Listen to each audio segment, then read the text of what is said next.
Assalamualaikum warahmatullahi wabarakatuh. Selamat datang di channel Pajak Gasan Banua. Banua siapa? Banua kita. Kita siapa? Kita Indonesia.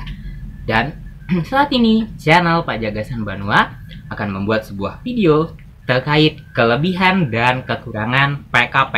Nah, jadi apakah PKP itu? Nah, PKP itu adalah pengusaha kena pajak. Nah, itu kan adalah pengusaha yang dipungutkan pajaknya, maka disingkat PKP. Namun PKP itu ada kelebihan dan kekurangan.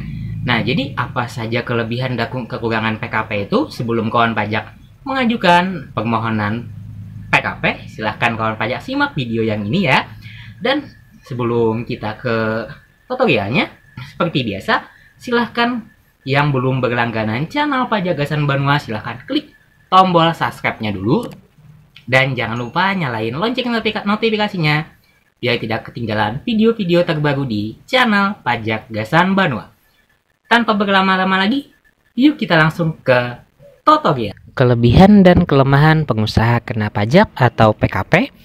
Jadi bersama Pajak Gasan Banua kita mengedukasi wajib pajak di seluruh Indonesia agar makin mengenal pajak dan konsisten tentang perpajakan. Pengusaha kena pajak itu apa ya? Nah, pengusaha kena pajak itu biasanya disebut dengan PKP, yaitu pengusaha yang melakukan penyerahan barang kena pajak dan atau penyerahan jasa kena pajak yang dikenakan pajak pertambahan nilai atau PPN berdasarkan Undang-Undang PPN 1984 dan perubahan wajib melaporkan usahanya untuk dikukuhkan sebagai wajib pengusaha kena pajak. Pengusaha orang pribadi ataupun badan berkewajiban melaporkan usahanya pada DJP di wilayah kerjanya untuk dikukuhkan sebagai pengusaha kena pajak. Pengusaha kena pajak, nah itu memiliki fungsinya ya. Fungsi pengukuhan PKP selain dipergunakan untuk mengetahui identitas PKP yang sebenarnya juga berguna untuk melaksanakan hak dan kewajiban di bidang PPN dan pajak penjualan barang mewah serta untuk pengawasan administrasi perpajakan. Untuk pengusaha kecil bukan PKP, pengusaha kecil yang batasannya ditetapkan dalam keputusan Menteri Keuangan bukan merupakan PKP kecuali pengusaha kecil tersebut memilih untuk dikukuhkan sebagai PKP serta mengajukan pernyataan tertulis untuk dikukuhkan sebagai PKP. Pengusaha kecil yang tidak memilih untuk dikukuhkan sebagai PKP tetapi memiliki nilai peredaran bruto yang melampaui batas yang telah ditentukan wajib pajak melaporkan usahanya untuk dikukuhkan sebagai PKP paling lambat akhir masa pajak berikutnya. Nah, jadi untuk pengusaha kecil bukan PKP itu ada dua pilihan. Kalau misalkan yang bersangkutan ingin mengajukan PKP itu boleh walaupun tidak memenuhi standar, yaitu penghasilannya tidak melebihi dari 4,8 miliar. Namun ada juga yang pengusaha kecil tapi penghasilan atau pembeliannya nih aja contohnya nih, pengambilan barang atau pembeliannya melebihi 4,8 miliar dalam 1 tahun. Nah, maka itu diwajibkan PKP dalam bulan itu juga. Untuk pengukuhan pengusaha kena pajak secara jabatan, nah ini bisa juga secara jabatan ya, itu langsung biasanya dilakukan oleh pihak KPP bagian pelayanan. Nah, itu biasanya pengukuhan kena pajak yang tidak memenuhi kewajiban untuk melaporkan usahanya dapat memperoleh pengukuhan secara jabatan. Hal ini dilakukan apabila berdasarkan data yang dimiliki oleh Ditjen Pajak, ternyata pengusaha tersebut telah memenuhi syarat untuk dilakukan atau dikukuhkan sebagai PKP. Jadi PKP itu tidak mesti wajib pajak sendiri yang mengajukan. Kalau misalkan sudah ada data dari Ditjen Pajak, kemudian si wajib pajak itu udah dihubungi namun tidak mengajukan PKP, itu bisa juga dilangsung PKP-nya secara jabatan. Untuk syarat PKP itu apa aja? Memiliki omset 1 tahunnya mencapai 4,8 miliar.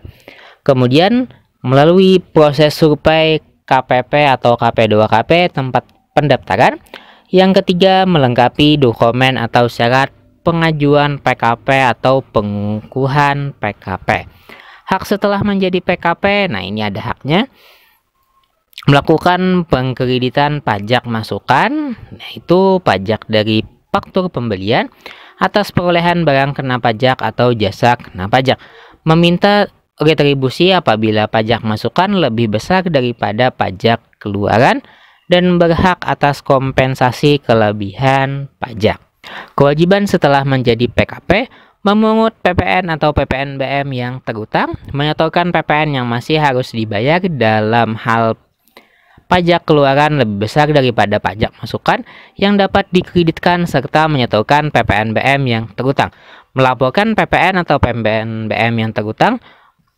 Nah, terus ada keuntungan dan kerugian bagi pengusaha kena pajak.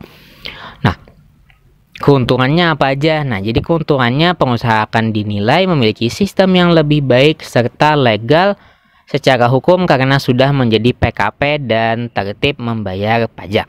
Kemudian, pengusaha dianggap memiliki perusahaan yang besar dan tentu akan berpengaruh saat menjalin kerjasama dengan perusahaan lain.